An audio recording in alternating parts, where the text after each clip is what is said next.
Hey, Welcome, everybody. everyone. We're live. My name is Amanda Graham and want to welcome everyone here to Facebook Live and to Instagram Live and LinkedIn Live behind the scenes with Lynn Thomas. Woohoo, we're excited.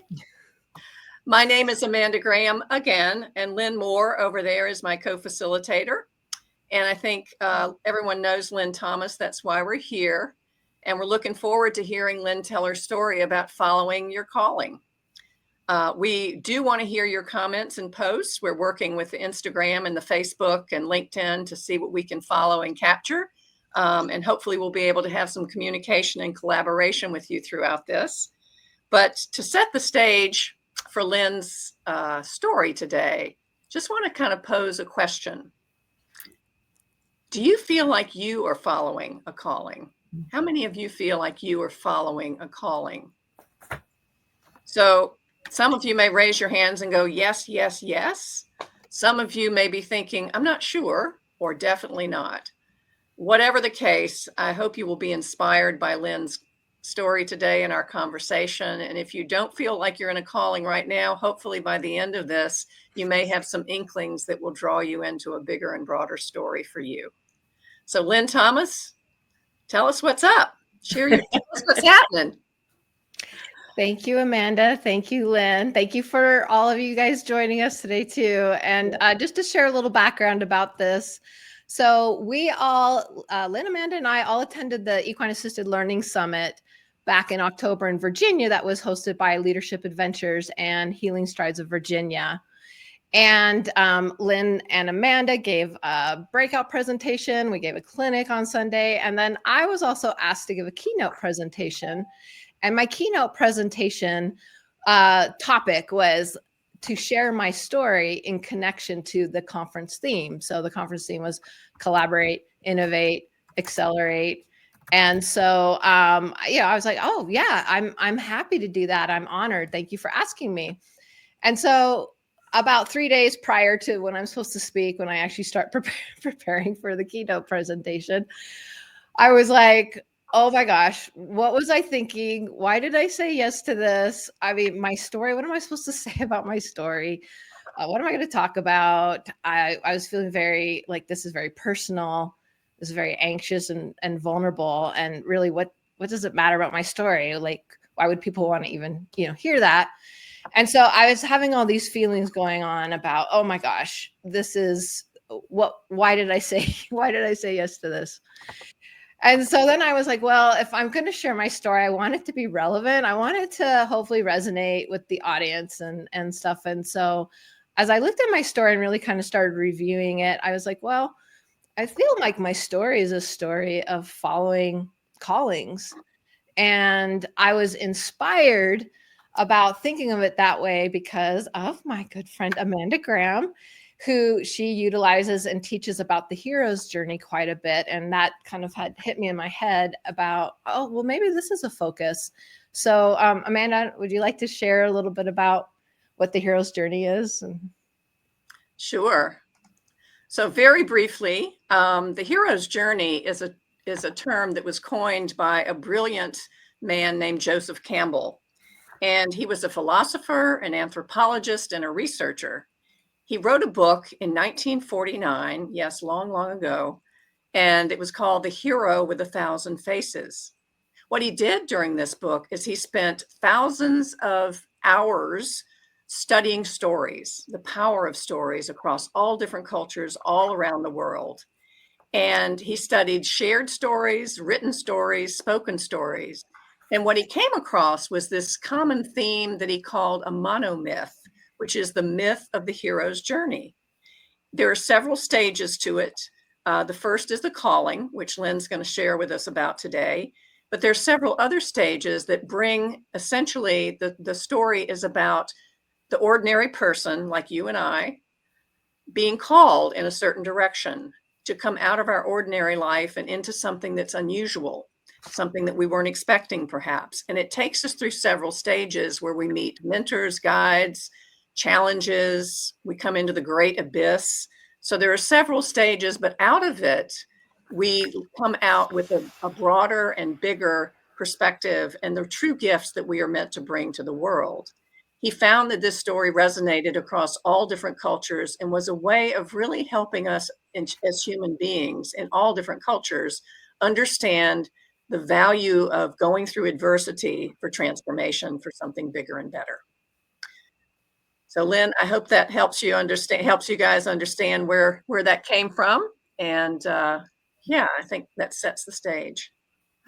I love that, Amanda. I thank you so much for bringing this Joseph Campbell more into the forefront for us. I know you said it was a long time ago and all that, but these are such important findings and teachings that he's brought to us. And this idea of the hero's journey, and you shared, I know, at the gatherings, the arch gatherings, and on some of our community calls. And I think about the hero, right? And it can be awkward thinking of ourselves as the hero of our journey, put a lot of pressure. I have a tendency to put a lot of pressure on myself. But thinking about how we look at things in the Arenas for Change framework, right? And we think about it in story and as the main character, the author of our story.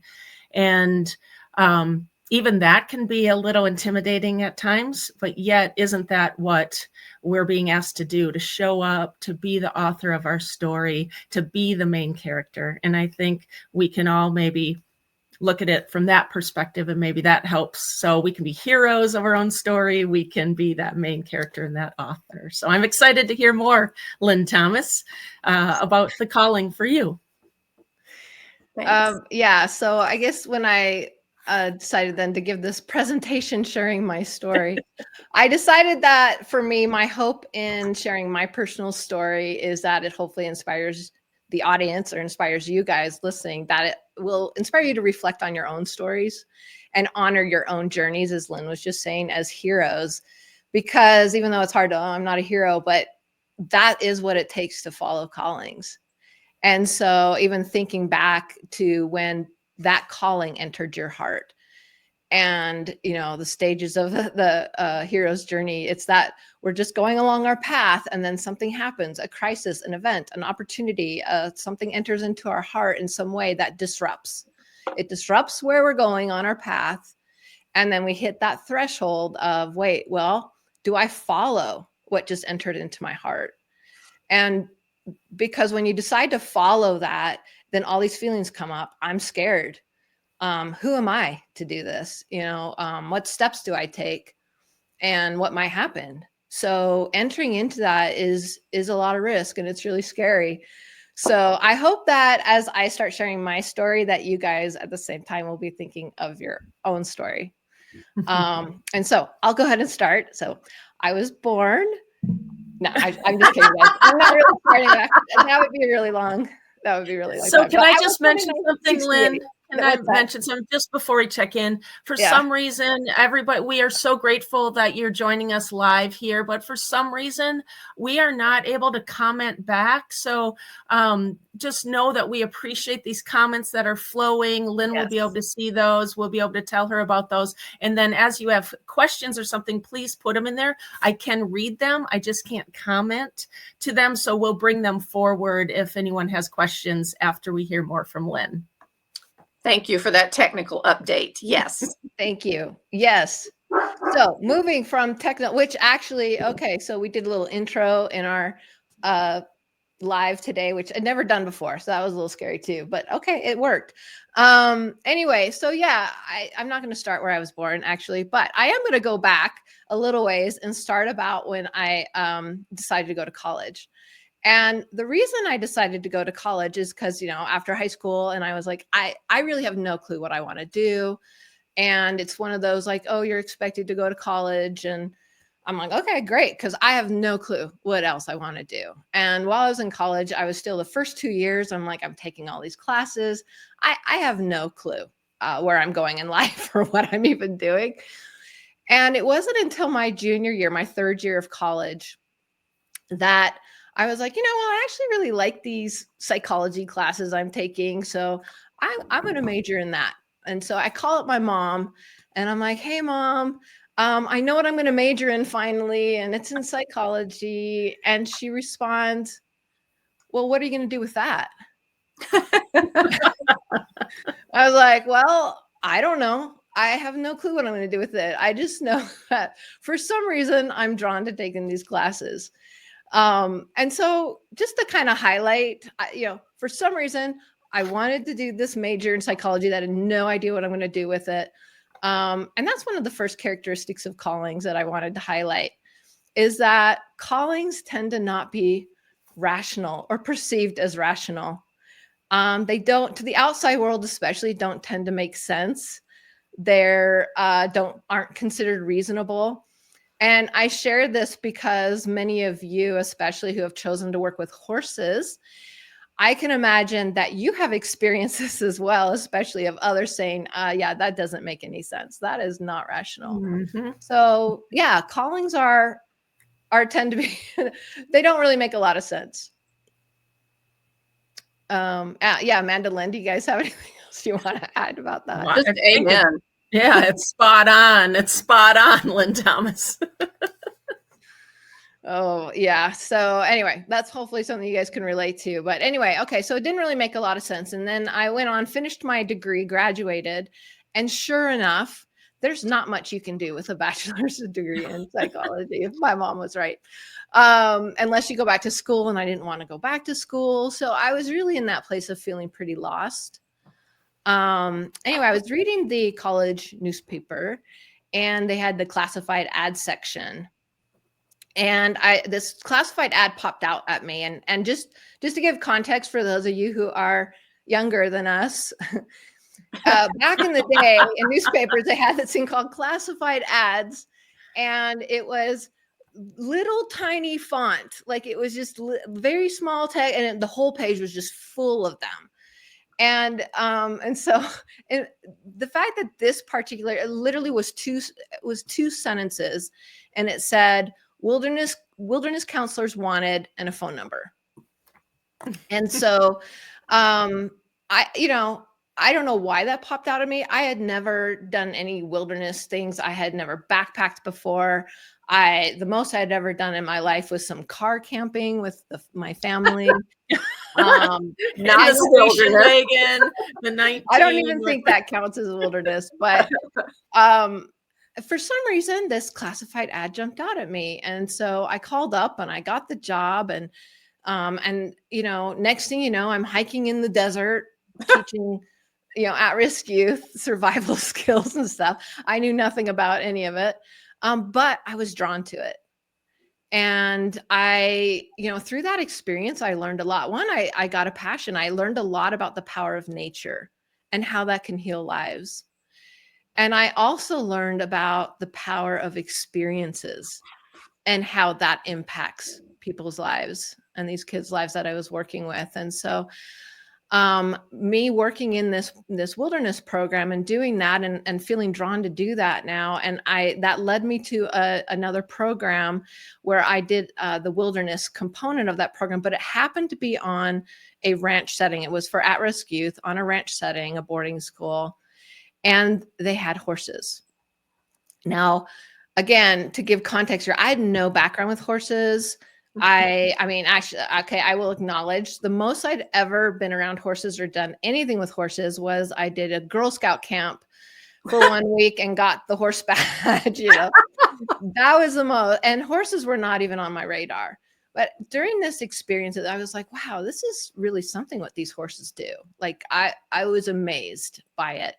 And I was focused on wilderness. My calling was the wilderness. And so while I was in that program, I eventually got clear, well, here's what I want to do. I want to go back to school after all and become a therapist because as a counselor, as a regular counselor working in the wilderness program, I was working 2 weeks on, 1 week off.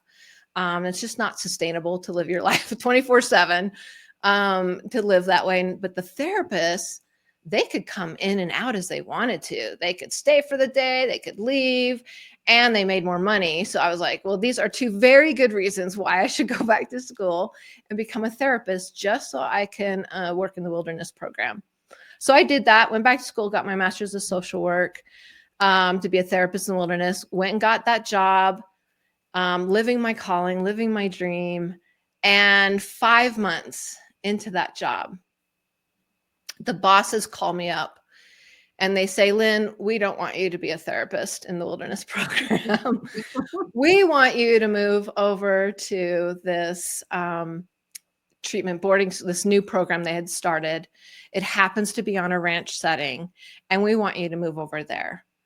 And I remember the time thinking, no, like that. I just went 2 years to school because this is what I wanted to be doing. And now I'm being told I need to not do what I thought was my calling and to move to this new program. And, it was one of those, again, at that threshold of, well, what do I do? And it was one of those situations too, well, the bosses are telling me I have to do this, so I can either do it or quit. So I decided to do it. And I go over to this ranch program that happens to have horses and cows. And I'm there for a month. And after 1 month, the bosses come to me and they say, Lynn, we want you to become the executive director of this program. And I was like, what? No, I think I was like 25 years old.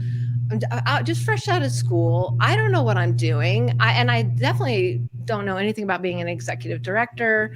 And why would even anybody want to do that? Like, that's great. Actually, a therapist, right? Yeah, I just want to be a therapist in the wilderness program.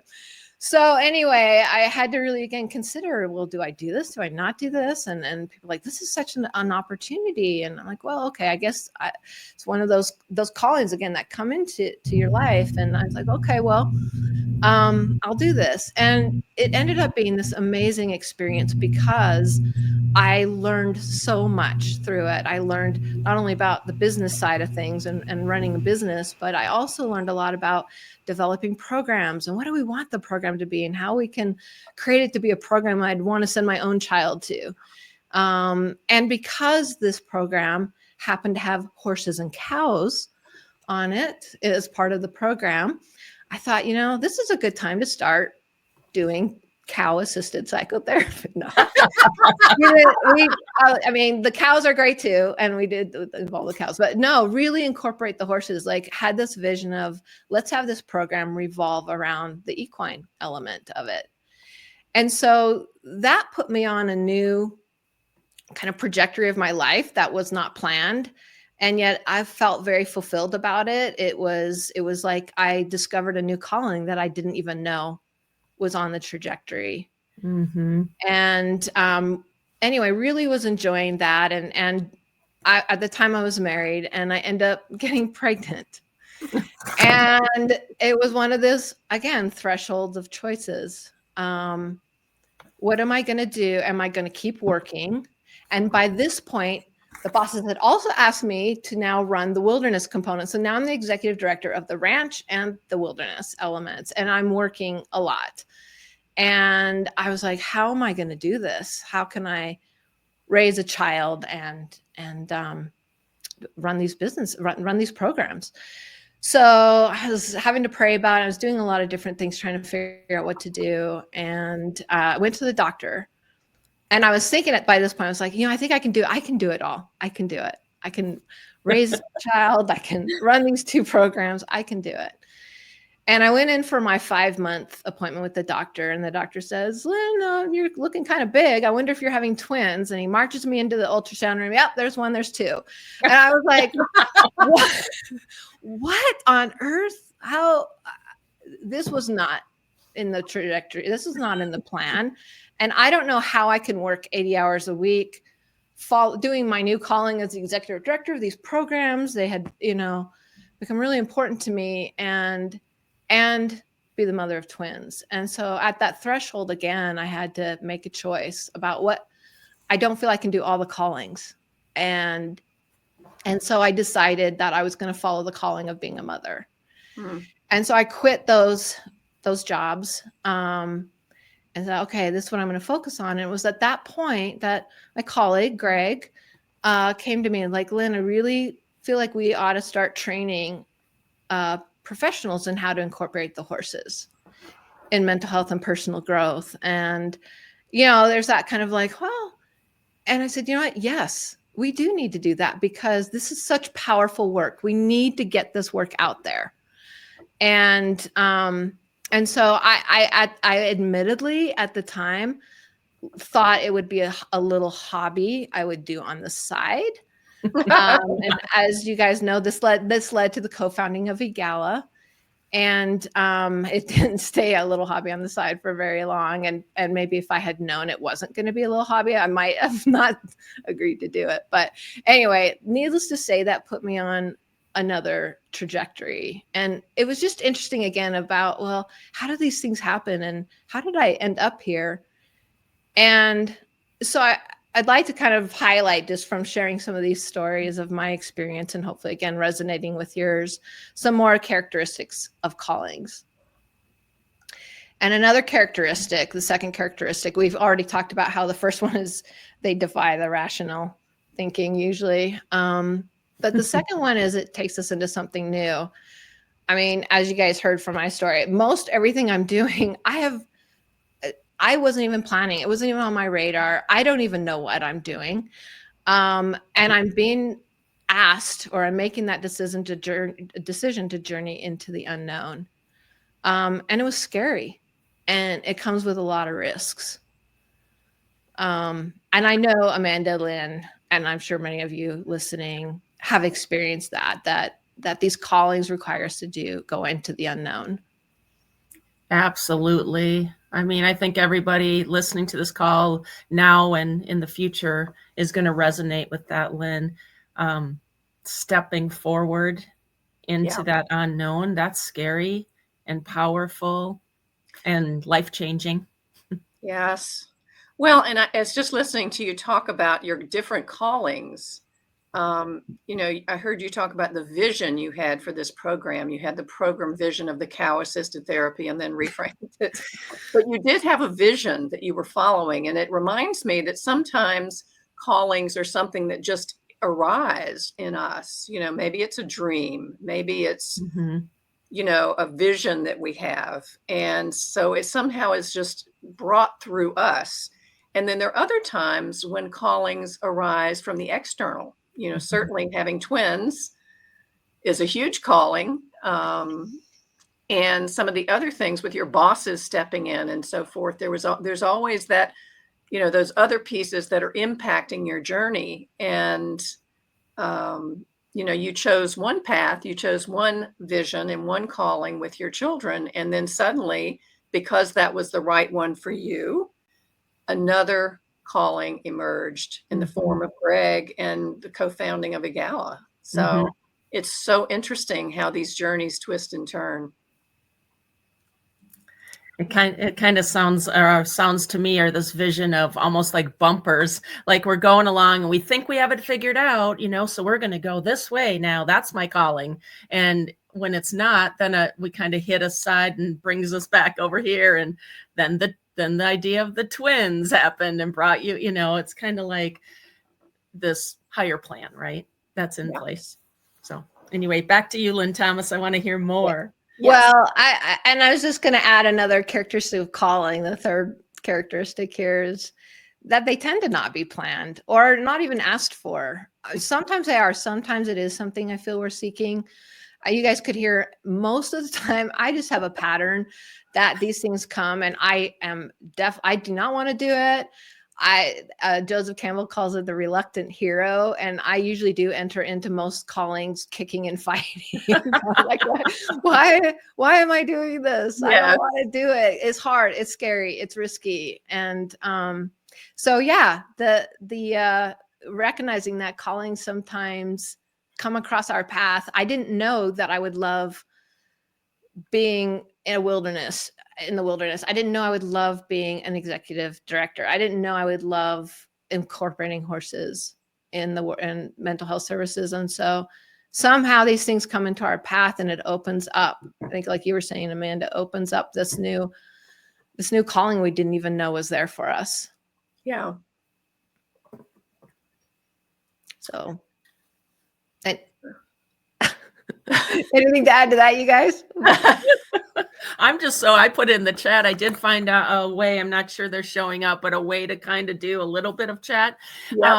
So maybe you're seeing that. But I love hearing that you, Lynn Thomas, have moments of resistance or kicking and screaming, and you don't, because it doesn't appear that when I see you and I work with you, you're always so open and moving forward, and it just, and I sometimes question myself, gee, I don't want to do that, like, but to hear you say that you have moments when you're like, no, wait, I don't want to do that.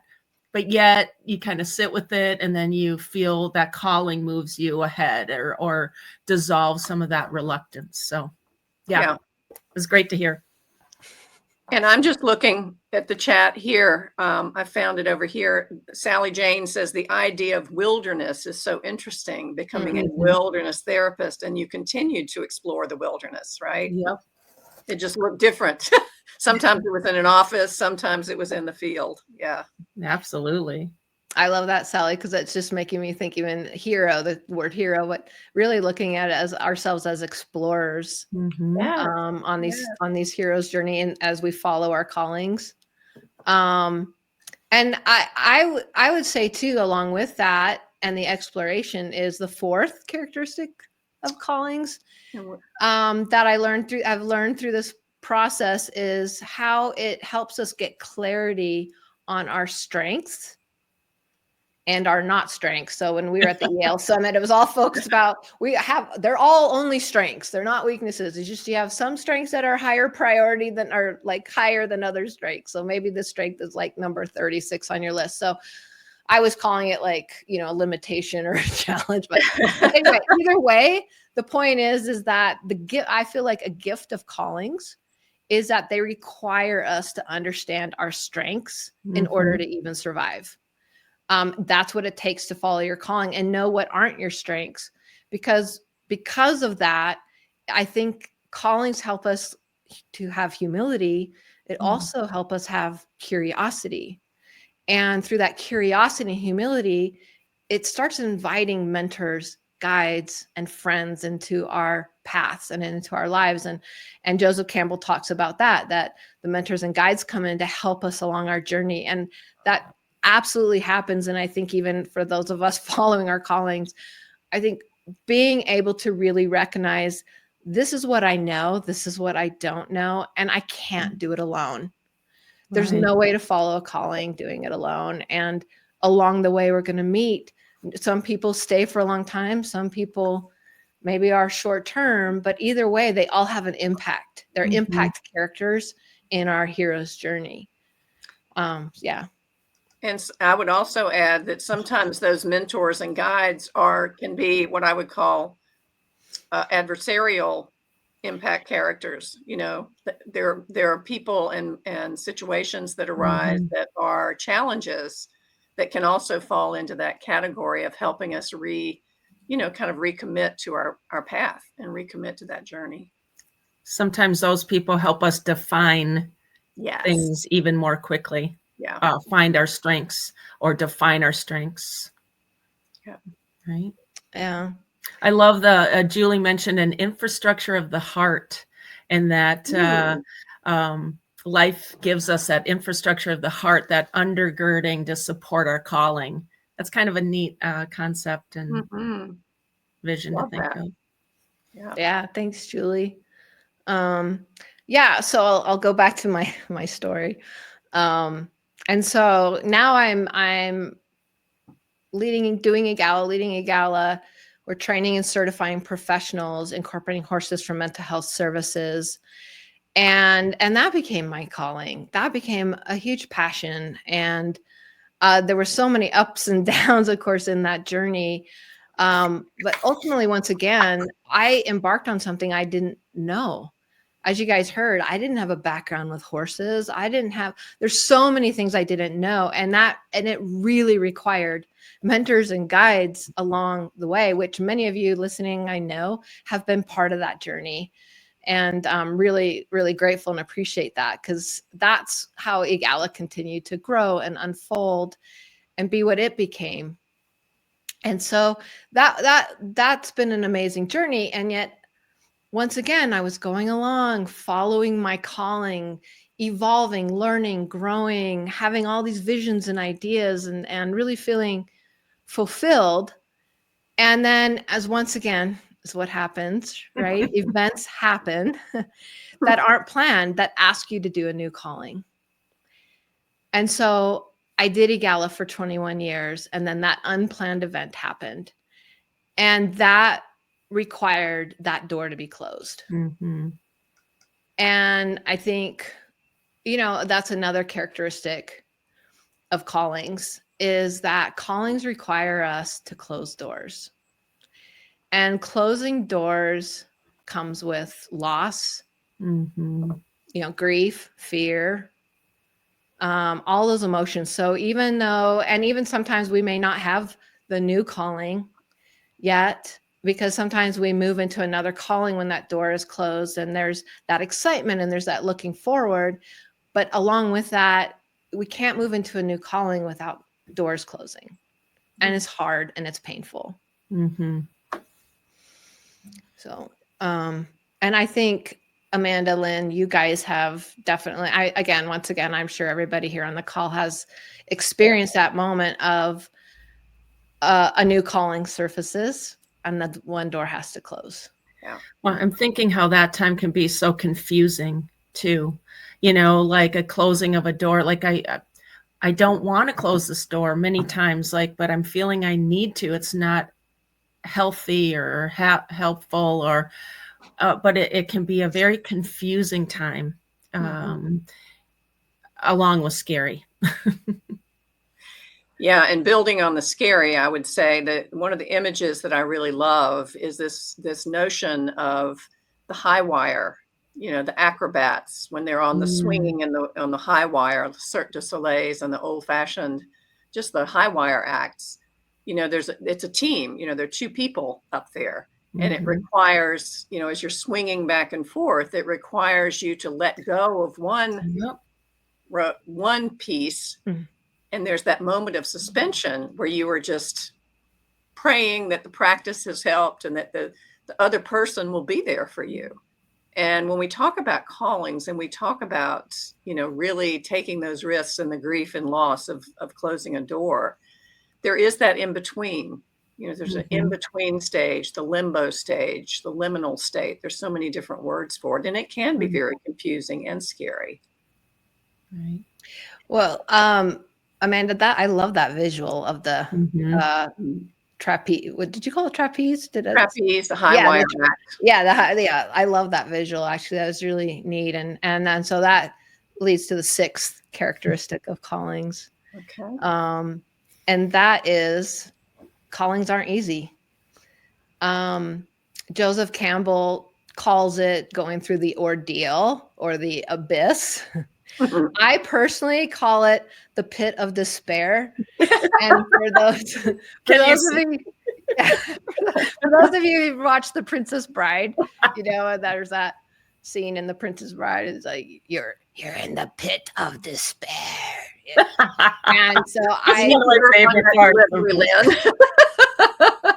tend to think of it that way, which, for me, I tend to be in the pit of despair, pretty much daily. And so it probably doesn't help that I'm reluctant and I'm constantly fighting, kicking and screaming against my calling. So you think I would learn, but, and I'll talk to you guys, my friend, are different. I'm like, I'm in the pit of despair. Why am I doing this? This is so hard. It's, again, I don't know if this is going to work.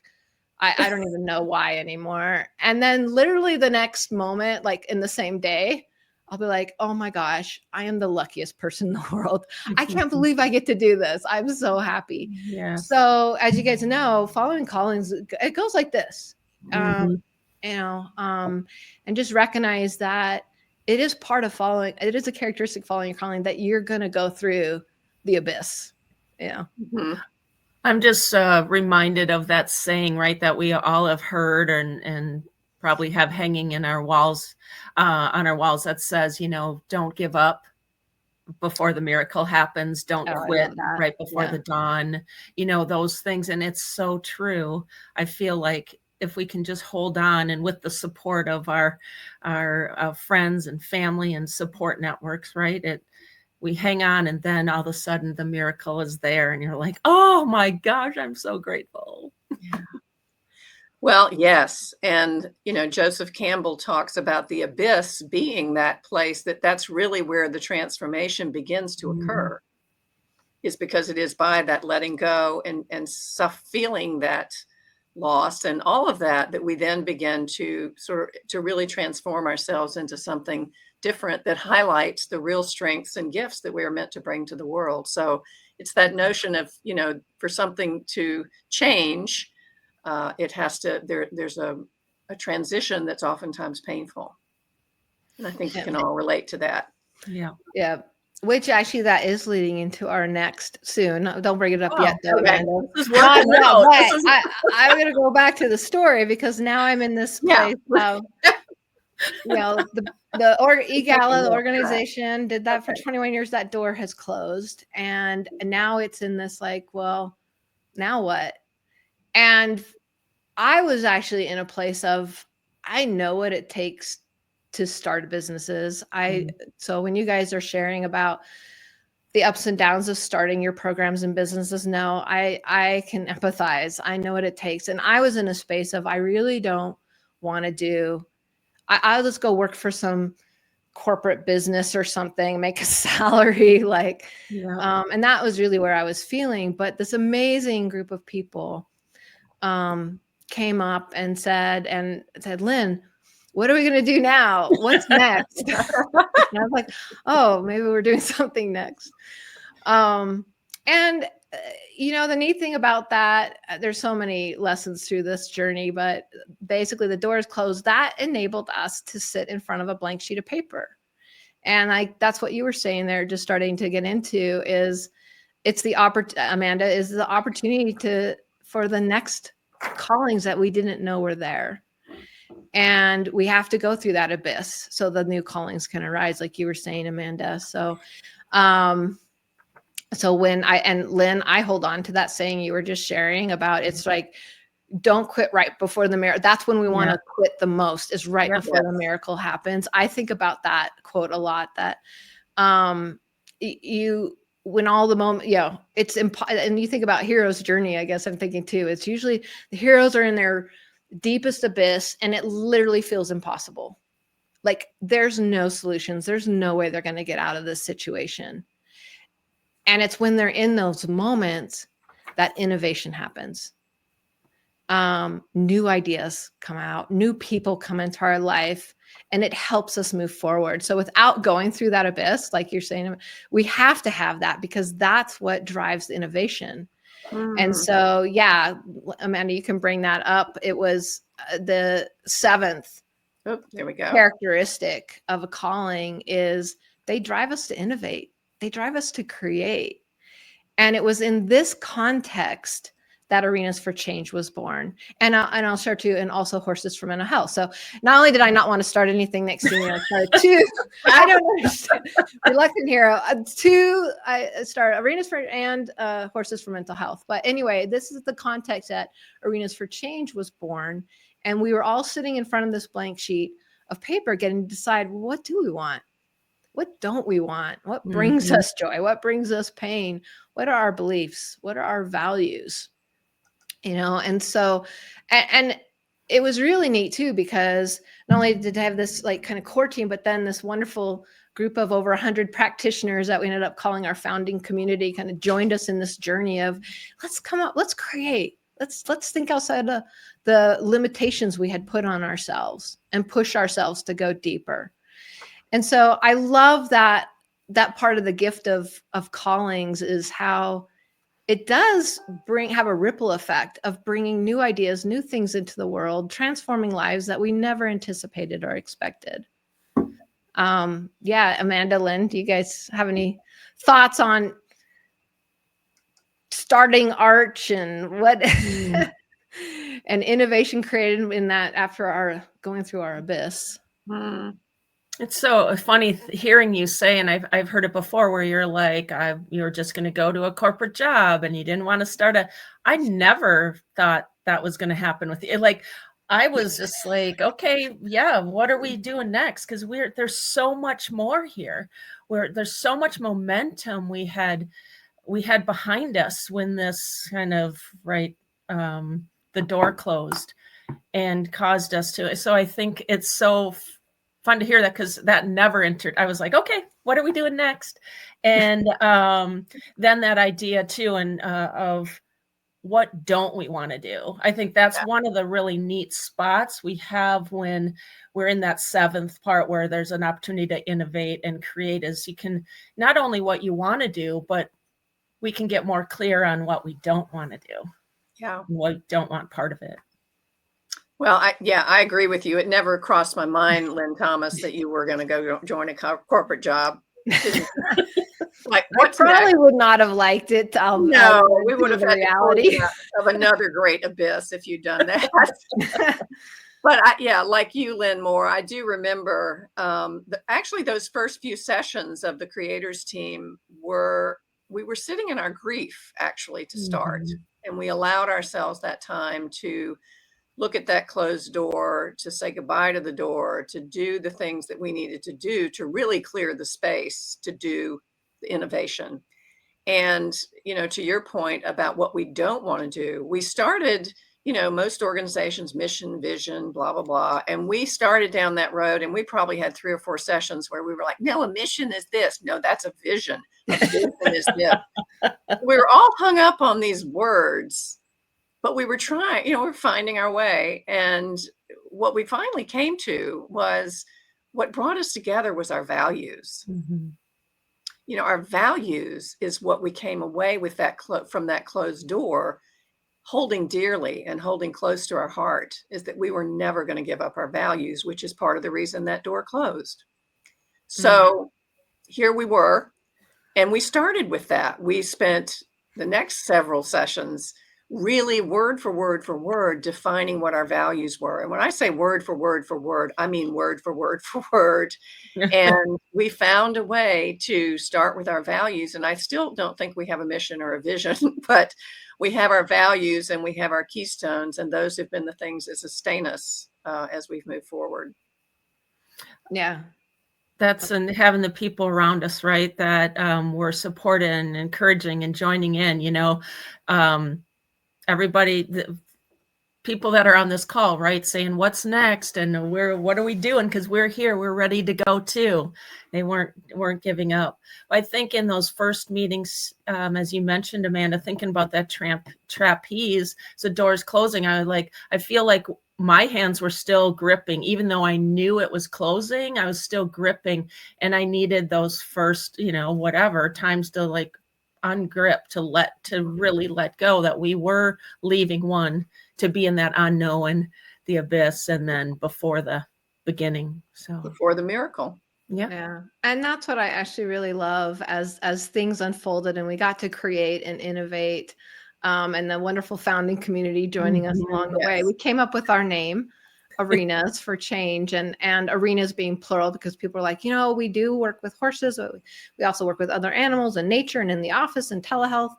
We work in a lot of arenas, and we also do mental health. We do education. We do coaching. We do lots of different arenas that way too. And so we're like, well, yeah, let's we want to learn from everybody. So we came up with arenas plural, and then for change, of course, because we're all about transforming lives in all of the different arenas. And as Annie goes, AR for arena, CH for change, the shorthand word for that is arch. And on top of arches being strong and flexible structures, they're universally symbolic. When you walk through an arch, it's about new beginnings, new perspectives, and transformation. And so it was the perfect symbol, both of where we were at in our hero's journey. In fact, we look at the arch as the hero's journey, where you start on this side of the arch. And that's that you're going along, you get a calling, and then it's that threshold. Do I step into the arch? Because I know stepping into the arch means it's going to be hard. There's going to be risks. There's going to be abysses. There's going to be all of that as we will go through that arch. And then, of course, emerging on the other side, there are these moments of transformation, and we discover new passions and our callings, and innovations that have a ripple effect in the world. Mm-hmm. And so anyway, I love that this journey into the arch. And of course we said, let's be creative. We don't want to do the same thing we've always done. We want to push ourselves, and we created new ideas and new ways and a new business structure model and all these different things that we were able to do through starting Arch. And then of course also started Horses for Mental Health, which was a passion project. It was a passion I had had for years. And in fact, I kept thinking, I know we're going to get there. I know we're going to get there. And that is, I knew we could do more to amplify awareness of this work and to do more to support programs providing this through awareness and fundraising. And it was just block after block. And so because of the door closing and having this opportunity, started Horses for Mental Health as a nonprofit advocacy organization to follow that part of a heart project, heart dream. And didn't really think it was going to go anywhere, but I was like, well, it's there in case something does. And literally within a year, all of a sudden, the doors started opening, and we've now done what we call the Seen Through Horses campaign for 3 years in a row. Mm-hmm. And actually what I felt back when I was in a gala, and it was our 20th conference in Kentucky, for those of you who went to that, and it was leap year. We had it during leap year, and it was right before the pandemic. And literally we got home from the conference and everything shut down. Yes. And it was this like incredible experience actually, but I remember feeling so like we're about to take things to the next level. And in my mind, I had in my mind how I thought it was going to look and all that, but of course nothing goes as planned, right? And so, but started Horses for Mental Health and Arch, and both have kind of gone on this path that has actually exceeded what I even thought was going to happen. Mm-hmm. And so I think, again, when we follow our callings and we take those risks, and we, in fact, actually, Amanda, maybe it's a good time to bring up our summary of characteristics. Yes, I was right there with you. Yeah. I mean, they're not rational. And all the people around you that are going to tell you that doesn't make sense, just expect that. We have to go into the unknown, and it's risky and it's scary. And it's usually not planned and not even asked for. And we tend to fight it sometimes. It clarifies our strengths and our limitations. And because of that, we find mentors, we find guides, we find friends that join us along the journey. And I know even in this Arch and Horses for Mental Health journey, the different relationships I've been developing, and people that have known but didn't really know all these years, and have just been, it's been amazing. It requires us to close doors, which is painful, and it's not easy. And we have to go and have our moments. And like I said, in my case, it's usually daily. Even this morning, I was like, why did I say we would do this social media live? What was I thinking? Anyway, but and then ultimately, though, it sparks innovation, it sparks creativity. And I know what we each uniquely bring into this crazy life story. It has a ripple effect. And I know each of you are making a difference, and you're transforming lives because of following your callings. Mm-hmm. And so, I think that's all I had on my end. I mean, I just appreciate you guys listening and being part of my story. And I hope that sharing this today has inspired you, like I said, to honor yourself as a hero in following your calling and your story. And so I'm going to turn it over to, thank you guys. So turn it over to you, Amanda and Lynn. Yeah, this has been amazing. And I'm looking at one of the comments that I want to highlight here. Thank you to all of you who have commented, and I wish I had been able to technically respond, but Jenny Burns said, how lovely you all had one another. And I know it makes me tear up. It is lovely. And how lovely that we have each of you, everybody here and all the other Arch community members. I mean, it's such a gift of collaboration and connection that we have all found each other in this process. So our story has gotten bigger. We have more characters in it. So thank you. Such a rich experience. I Yeah, these comments have been amazing. We'll figure it out for next time how to actually comment in here. I love, Sally, you always bring in that levity, and it's also sad thinking of the bird, but she shared about it. It's kind of like, where a bird is flying and it has a momentum, exciting opening, and it hits a window and it drops down, right? But then shakes itself off and gets back up and flies again. And I think that's a beautiful picture of, it could be painful. We can think it's one way and then it's another. But just really appreciate all these comments and the support and encouragement, as you said, Amanda, of everyone here in this call. Eleanor, I don't even know what time of day it is for you right now, but thanks for joining and being there. And these new names, I love it. Love that you're all with us and can't wait to talk more and get to know each of you more. I was thinking too, Lynn, as all of us, I think, can look back on our lives, and sometimes we call it, hindsight is 2020, right? We look back and things seem clear. They don't seem clear when we're in them necessarily. I mean, we can have a calling, we think something's clear, but then it can kind of get foggy again.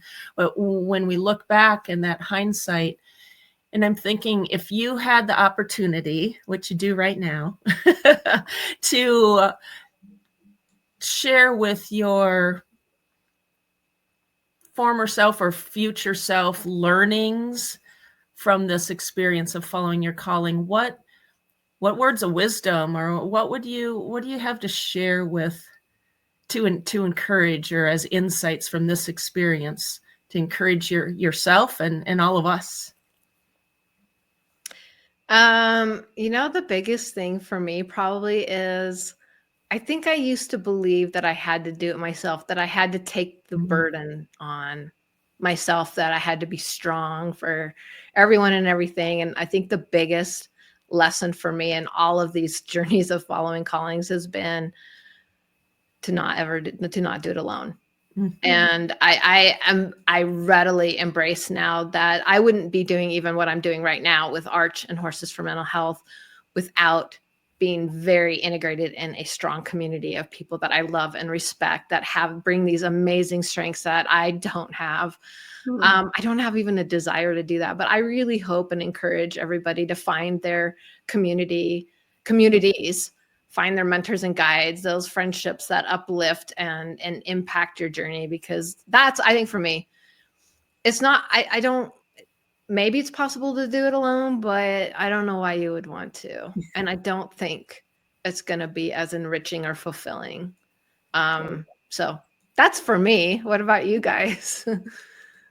Well, I think for me, just having been through a number of abysses, which is probably not a word, but been through a number of very powerful journeys in my life, and felt as though things, knowing my life had been turned upside down in a variety of settings, and just this fear that I would never be like that bird who runs into the window and then finally can get up and fly again. There were times when I questioned that.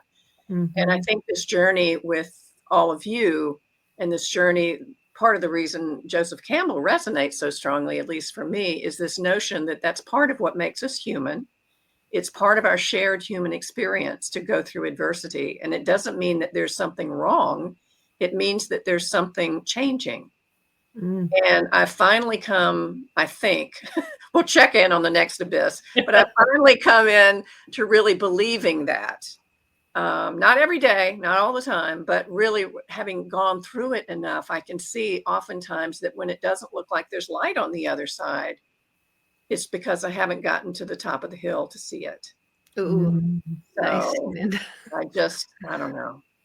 Abyssai, Julie says, abyssai instead of abysses. the plural. Yeah. That's awesome, Julie. Yeah, thanks. So that's me. How about you, Lynn? Just very much same as what you two have said. I think also reminding myself that it's not necessarily one calling, but it's a series of kind of peeling back the layers of the calling and the pieces we get to see at the time. So it's an ongoing calling that becomes more defined as we step into it. Mhm. you know? So I appreciate everyone that's taken their time to be on the call. And Yeah. Lynn Thomas, once again, you are inspirational. Love hearing and learning with you and from you. So I think we're going to wrap it up. We've had our time together. We look forward to the next time.